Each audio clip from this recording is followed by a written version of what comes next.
ನಾಳೆ ಆಗಸ್ಟ್ 23 ಶನಿವಾರ ಅತ್ಯಂತ ಶಕ್ತಿಶಾಲಿ ಶ್ರಾವಣ ಅಮಾವಾಸ್ಯೆ ಬಂದಿದೆ. ಈ ಅಮಾವಾಸ್ಯೆಯನ್ನು ಬೆನಕನ ಅಮಾವಾಸ್ಯೆ ಎಂದು ಕೂಡ ಕರೆಯುತ್ತಾರೆ. ಈ ಶಕ್ತಿಶಾಲಿ ಅಮಾವಾಸ್ಯೆಯಂದು ಕೆಲವು ವಿಧಿವಿಧಾನಗಳನ್ನು ಪಾಲಿಸಿದರೆ ನಿಮ್ಮೆಲ್ಲ ಕಷ್ಟಗಳು ತಕ್ಷಣ ದೂರವಾಗಿ ನಿಮ್ಮ ಕುಟುಂಬಕ್ಕೆ ಸುಖ ಸಂತೋಷಗಳು ಲಭಿಸುತ್ತದೆ.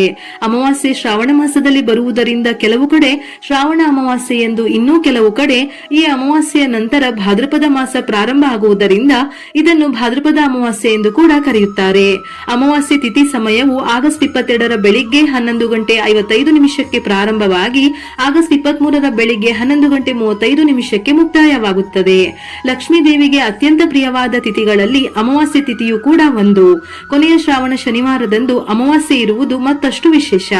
ಈ ಕೊನೆಯ ಶ್ರಾವಣ ಶನಿವಾರದಂದು ಲಕ್ಷ್ಮೀ ದೇವಿ ಮತ್ತು ವೆಂಕಟೇಶ್ವರ ಸ್ವಾಮಿಯನ್ನು ಪೂಜಿಸುವವರಿಗೆ ಅಖಂಡ ಕುಬೇರ ಯೋಗ ದೊರೆಯುತ್ತದೆ. ಹಾಗಾಗಿ ಇಂತಹ ಶ್ರೇಷ್ಠವಾದ ದಿನ ಪ್ರತಿಯೊಬ್ಬರು ನಿಮ್ಮ ಕೈಲಾದಷ್ಟು ಲಕ್ಷ್ಮೀ ದೇವಿಯ ಜೊತೆ ವೆಂಕಟೇಶ್ವರ ಸ್ವಾಮಿಯನ್ನು ಆರಾಧಿಸಿ ಈ ದಿನ ಮನೆಯಲ್ಲಿ ಪೂಜೆ ಮಾಡಿದರೆ ಲಕ್ಷ್ಮೀ ನಾರಾಯಣರ ಅನುಗ್ರಹ ಸಂಪೂರ್ಣವಾಗಿ ಲಭಿಸಿ ನಿಮ್ಮ ಹಣದ ಸಮಸ್ಯೆಗಳೆಲ್ಲ ತಕ್ಷಣವೇ ದೂರವಾಗುತ್ತದೆ. ಈ ಶ್ರಾವಣ ಶನಿವಾರದಂದು ಮಹಿಳೆಯರು ಮುಂಜಾನೆ ಬೇಗ ಎದ್ದು ಮನೆಯನ್ನು ಶುಭ್ರಗೊಳಿಸಿ ಗುಲಾಬಿ ಹೂವುಗಳಿಂದ ಲಕ್ಷ್ಮೀ ದೇವಿ ಹಾಗೂ ವೆಂಕಟೇಶ್ವರ ಸ್ವಾಮಿಯನ್ನು ಪೂಜಿಸಿದರೆ ಎಲ್ಲ ಆರ್ಥಿಕ ಸಮಸ್ಯೆಗಳು ದೂರವಾಗುತ್ತವೆ. ಅದೇ ರೀತಿ ವೆಂಕಟೇಶ್ವರ ಸ್ವಾಮಿಗೆ ತುಳಸಿ ಹಾರವನ್ನು ಅರ್ಪಿಸಿದರೆ ಕುಟುಂಬದ ಎಲ್ಲಾ ಸಮಸ್ಯೆಗಳು ತಕ್ಷಣವೇ ಪರಿಹಾರವಾಗಿ ಸ್ವಾಮಿಯ ಅನುಗ್ರಹವನ್ನು ಸುಲಭವಾಗಿ ಪಡೆಯಬಹುದು. ಈ ಅಮಾವಾಸ್ಯೆಯಂದು ನಿಮ್ಮ ದೇವರ ಮನೆಯಲ್ಲಿ ದೀಪವನ್ನು ಬೆಳಗಿ ದೀಪಕ್ಕೆ 5 ಅಥವಾ 7 ಬತ್ತಿಗಳನ್ನು ಸೇರಿಸಿ ತುಪ್ಪದಿಂದ ದೀಪವನ್ನು ಹಚ್ಚಿ ದೀಪಕ್ಕೆ ಜಾವತ್ ಪೌಡರ್ ಅನ್ನು ಸೇರಿಸಿ ದೀಪ ಬೆಳಗಿ ಮನಸ್ಸಿನಲ್ಲಿರುವ ಕೋರಿಕೆಯನ್ನು ಪ್ರಾರ್ಥಿಸಿ ಅಮಾವಾಸ್ಯೆಯ ದಿನ ತುಪ್ಪದ ದೀಪ ಬೆಳಗಿದರೆ ಲಕ್ಷ್ಮೀ ದೇವಿಯ ಆಶೀರ್ವಾದ ಬೇಗ ಸಿಗುತ್ತದೆ. ಲಕ್ಷ್ಮೀ ದೇವಿಯ ಅನುಗ್ರಹದಿಂದ ನಿಮ್ಮ ಮನೆಯಲ್ಲೆಲ್ಲ ಸಂಪತ್ತು ವೃದ್ಧಿಯಾಗುತ್ತದೆ. ಹಣವನ್ನು ಗಳಿಸಲು ಒಳ್ಳೊಳ್ಳೆಯ ದಾರಿಗಳು ಸಿಗುತ್ತದೆ. ಜೀವನದಲ್ಲಿ ಹಣದ ಕೊರತೆ ಉಂಟಾಗುವುದಿಲ್ಲ. ಪ್ರತಿಯೊಬ್ಬರ ಆಸೆಯೂ ಈಡೇರುತ್ತದೆ. ನಿಮ್ಮ ಕುಟುಂಬಕ್ಕೆ ಒಳ್ಳೆಯದಾಗುತ್ತದೆ. ನಿಮ್ಮ ಪತಿಗೆ ಆರೋಗ್ಯ ವೃದ್ಧಿಯಾಗಿ ಪತಿಯ ಸಂಪತ್ತು ಕೂಡ ವಿಪರೀತವಾಗಿ ಹೆಚ್ಚಾಗುತ್ತದೆ. ಅಲ್ಲದೆ ಅಮಾವಾಸ್ಯೆಯಂದು ಕಡ್ಡಾಯವಾಗಿ ಓಂ ಶ್ರೀ ಮಹಾಲಕ್ಷ್ಮೀ ನಮಃ ಅಥವಾ ಓಂ ಹ್ರೀಂ ಶ್ರೀಂ ಲಕ್ಷ್ಮೀಭ್ಯೋ ನಮಃ ಎಂಬ ಮಂತ್ರವನ್ನು 21 ಬಾರಿ ಜಪಿಸಿ.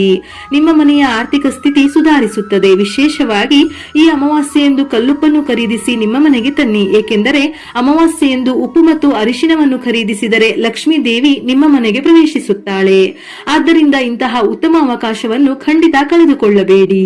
ಕುಂಬಳಕಾಯಿ ಮಹಾಲಕ್ಷ್ಮಿಯ ಸ್ವರೂಪವಾಗಿರುವುದರಿಂದ ಈ ಅಮಾವಾಸ್ಯೆಯಂದು ಮನೆಯ ಮುಂದೆ ಕುಂಬಳಕಾಯಿಯನ್ನು ಕಟ್ಟಿದರೆ ನಿಮ್ಮ ಮನೆಯ ದಾರಿದ್ರ್ಯಗಳು ದೂರವಾಗಿ ನಿಮ್ಮ ಕುಟುಂಬಕ್ಕೆ ಸಿರಿ ಸಂಪತ್ತುಗಳು ಬರುತ್ತವೆ. ಕುಂಬಳಕಾಯಿಗೆ ಅರಿಶಿನ ಹಚ್ಚಿ ಕುಂಕುಮದ ಬೊಟ್ಟುಗಳನ್ನು ಇಟ್ಟು ಬೆಳಿಗ್ಗೆ ಮನೆಯ ಮುಂದೆ ಕಟ್ಟಿ. ಕುಂಬಳಕಾಯಿ ಕಟ್ಟಲು ಸಾಧ್ಯವಾಗದವರು ಅಲೋವೆರಾ ಗಿಡ ಅಥವಾ ಪೂಜಿಸಿದ ನಿಂಬೆಹಣ್ಣುಗಳನ್ನು ಕಟ್ಟಿಕೊಳ್ಳಬಹುದು. ನಿಮ್ಮ ಕುಟುಂಬಕ್ಕೆ ಬಹಳ ಒಳ್ಳೆಯದಾಗುತ್ತದೆ. ಈ ಶಕ್ತಿಶಾಲಿ ಅಮಾವಾಸ್ಯೆಯಂದು ಪ್ರತಿಯೊಬ್ಬರೂ ಕಡ್ಡಾಯವಾಗಿ ಉಪ್ಪಿನಿಂದ ದೃಷ್ಟಿ ತೆಗೆಸಿಕೊಳ್ಳಬೇಕು. ಅಮಾವಾಸ್ಯೆ ದಿನ ದೃಷ್ಟಿ ತೆಗೆಸಿಕೊಂಡರೆ ನರದೃಷ್ಟಿ ಸಮಸ್ಯೆಗಳು ಹಾಗೆಯೇ ಅನಾರೋಗ್ಯ ಸಮಸ್ಯೆಗಳು ನಿವಾರಣೆಯಾಗುತ್ತದೆ.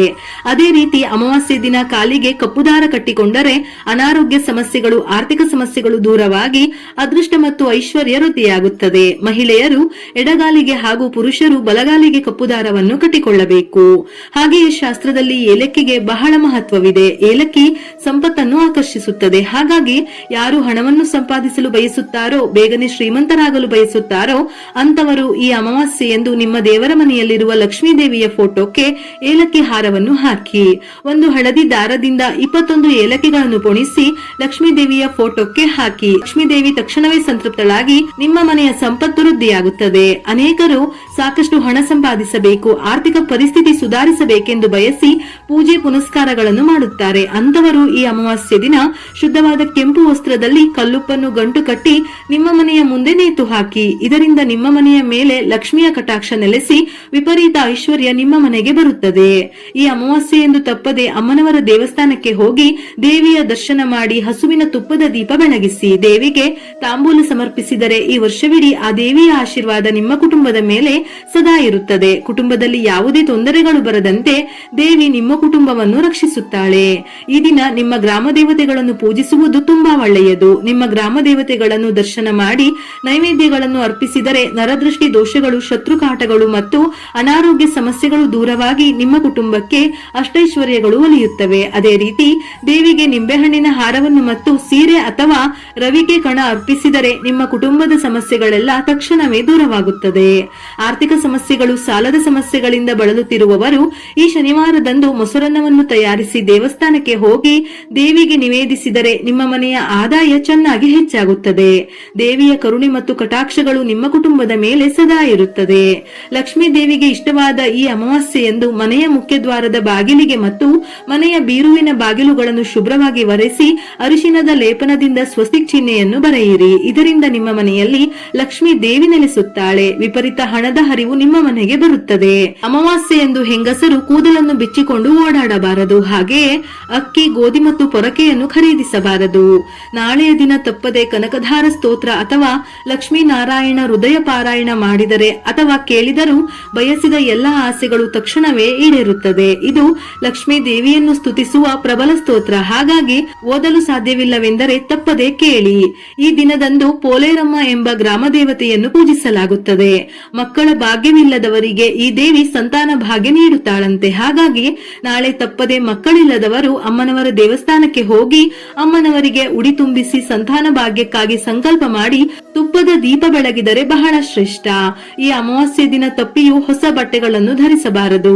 ದೇವರ ಮನೆಯನ್ನು ಶುಭ್ರಗೊಳಿಸಬಾರದು. ಹಾಗೆಯೇ ಮಧ್ಯಾಹ್ನ ಮಲಗಬಾರದು. ಅಮಾವಾಸ್ಯೆ ದಿನ ಗಡ್ಡ ತೆಗೆಯುವುದು, ಕೂದಲು ಮತ್ತು ಉಗುರು ಕತ್ತರಿಸಬಾರದು. ಇದರಿಂದ ಪಿತೃದೋಷ ಬರುತ್ತದೆ. ಶನಿ ದೋಷಗಳಿಂದ ಬಳಲುತ್ತಿರುವವರು ಈ ಅಮಾವಾಸ್ಯೆಯ ದಿನ ನವಗ್ರಹಗಳಿಗೆ 9 ಪ್ರದಕ್ಷಿಣೆ ಹಾಕಿದರೆ ಜಾತಕದ ದೋಷಗಳೆಲ್ಲ ದೂರವಾಗುತ್ತದೆ. ಅದೇ ರೀತಿ ತೆಂಗಿನಕಾಯಿಯ ನೀರಿನಿಂದ ಅಥವಾ ಎಳ್ಳಿನ ಎಣ್ಣೆಯಿಂದ ಶನಿದೇವರಿಗೆ ಅಭಿಷೇಕ ಮಾಡಿದರೆ ಅಪಾರ ಸಂಪತ್ತು ದೊರೆಯುತ್ತದೆ. ಈ ದಿನ ಗೋಮಾತೆಯನ್ನು ಪೂಜಿಸಿದರೆ ವಿಶೇಷ ಪುಣ್ಯ ಫಲ ದೊರೆಯುತ್ತದೆ. ಗೋವಿಗೆ ನಮಸ್ಕರಿಸಿ 3 ಪ್ರದಕ್ಷಿಣೆ ಹಾಕಿದರೆ ಮುಕ್ಕೋಟಿ ದೇವರುಗಳ ಆಶೀರ್ವಾದದ ಜೊತೆ ಲಕ್ಷ್ಮೀ ದೇವಿಯ ಅನುಗ್ರಹ ಸಂಪೂರ್ಣವಾಗಿ ಲಭಿಸುತ್ತದೆ. ವಿಡಿಯೋ ಇಷ್ಟ ಆಗಿದ್ದಲ್ಲಿ ಮರೆಯದೆ ಲೈಕ್ ಕೊಟ್ಟು ನಿಮ್ಮವರಿಗೆ ಶೇರ್ ಮಾಡಿ. ಇದೇ ರೀತಿಯ ಮನಮುಟ್ಟುವ ಉಪಯುಕ್ತ ಮಾಹಿತಿಗಳಿಗಾಗಿ ಮತ್ತೆ ಭೇಟಿಯಾಗೋಣ.